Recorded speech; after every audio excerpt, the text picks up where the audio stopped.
बिहार विधानसभा चुनाव तो खत्म हो गए हैं, नतीजे भी आ गए हैं, सरकार भी बन गई है, लेकिन अभी भी राजनीति में सियासी हलचल तेज है।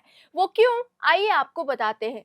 दरअसल कुछ यूं हुआ कि 10 सर्कुलर रोड जो फिलहाल बिहार विधान परिषद में नेता प्रतिपक्ष के रूप में पूर्व मुख्यमंत्री राबड़ी देवी के नाम पर आवंटित था, उसे खाली करने का नोटिस मिला है। मंगलवार 25 नवंबर को बिहार भवन निर्माण विभाग ने ये नोटिस भेजा है। भवन निर्माण विभाग की ओर से जारी आदेश में कहा गया कि बिहार विधान परिषद के नेता प्रतिपक्ष के आवासन के लिए पूर्व में आवंटित आदेश को विलोपित करते हुए नए सिरे से पटना केंद्रीय पुल की आवास संख्या 49 होर्डिंग रोड अलॉट किया गया है।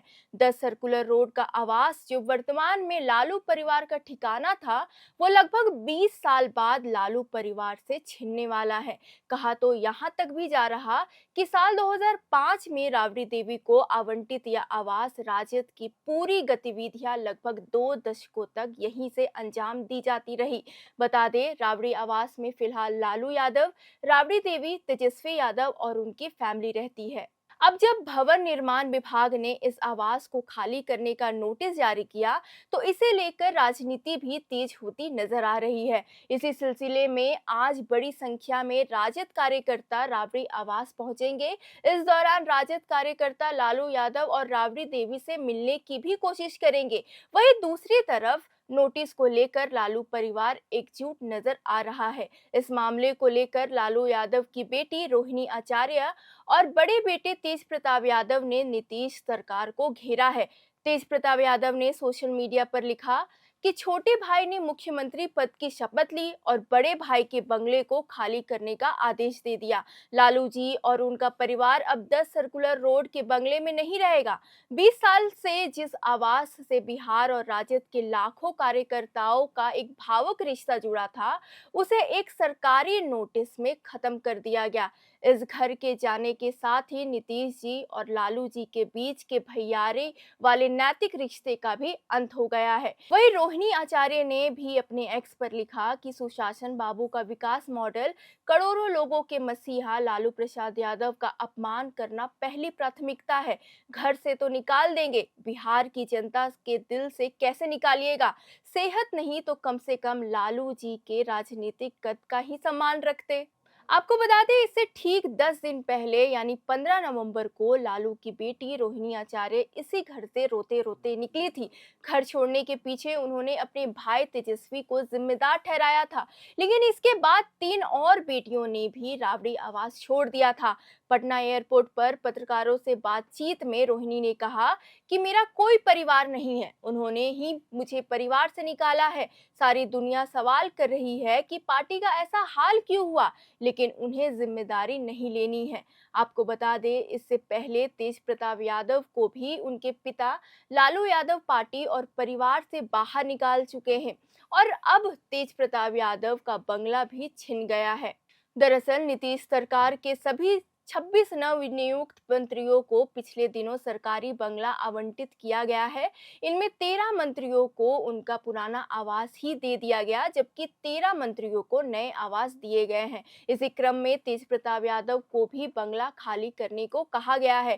तेज प्रताप यादव विधायक के रूप में 26 एम स्ट्रैंड रोड में रहते हैं। यह आवास अब मंत्री लखिंद्र पासवान को आवंटित किया गया है। आपको बता दें, 10 सर्कुलर रोड वाला आवास राबड़ी देवी को बेहद अलग परिस्थितियों में साल 2005 में मिला था। 23 जून 1997 में लालू समेत 55 लोगों के खिलाफ सीबीआई ने चारा घोटाला मामले में चार्जशीट दाखिल की गई थी। इसके खिलाफ 63 केस दर्ज किए गए थे। लालू समझ गए थे कि गिरफ्तारी तय है। 25 जुलाई 1997 की शाम उन्होंने इस्तीफे का ऐलान किया था और पत्नी राबड़ी देवी को सीएम बनवाया था। पत्नी को सीएम बनाने के बाद 30 जुलाई 1997 को लालू यादव ने चारा घोटाला मामले में सरेंडर किया और दिसंबर 1997 तक जेल में ही रहे। हालांकि लालू यादव आरजेडी के राष्ट्रीय अध्यक्ष बने रहे। इसके बाद से राबड़ी देवी साल 2005 तक बिहार की मुख्यमंत्री रही, लेकिन जब 24 नवंबर 2005 को नीतीश कुमार कुमार मुख्यमंत्री बने और सत्ता से बेदखल राबड़ी देवी को अब मुख्यमंत्री का आधिकारिक आवास एक आने मार्ग खाली करना था, तब राबड़ी देवी के लिए 10 सर्कुलर रोड आवास आवंटित किया गया था। उस वक्त राजद से जुड़े लोग बताते हैं कि लालू यादव और राबड़ी देवी दो कारणों से एक आने मार्ग आवास खाली करने देरी कर रहे थे। उनका मानना था कि चूंकि अभी समय अच्छा नहीं था, चूंकि खरमास चल रहा था, इसलिए 14 जनवरी के बाद नए आवंटित भवन में जाना ठीक रहेगा।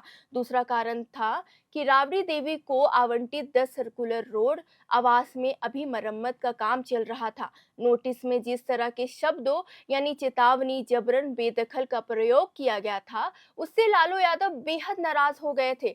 उन्होंने आरोप लगाया था कि नीतीश कुमार सत्ता में आते ही बदल गए और भावना से काम कर रहे हैं।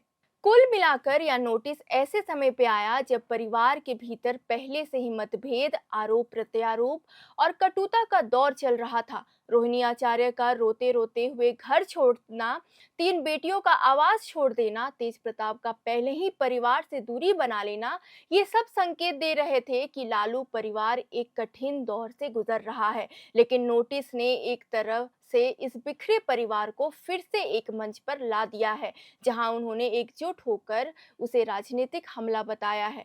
और सबसे बड़ा सवाल यहाँ पर यह भी आता है कि क्या इससे लालू परिवार एकजुट हो जाएगा? क्या इससे राजनीतिक से कम और निजी जीवन से ज्यादा जोड़ा जा रहा है? आप हमें कमेंट सेक्शन में लिखकर बताएं। बाकी वीडियो को लाइक करें, चैनल को सब्सक्राइब करें और ऐसे ही खबरों के लिए देखते रहे एयर नाउ।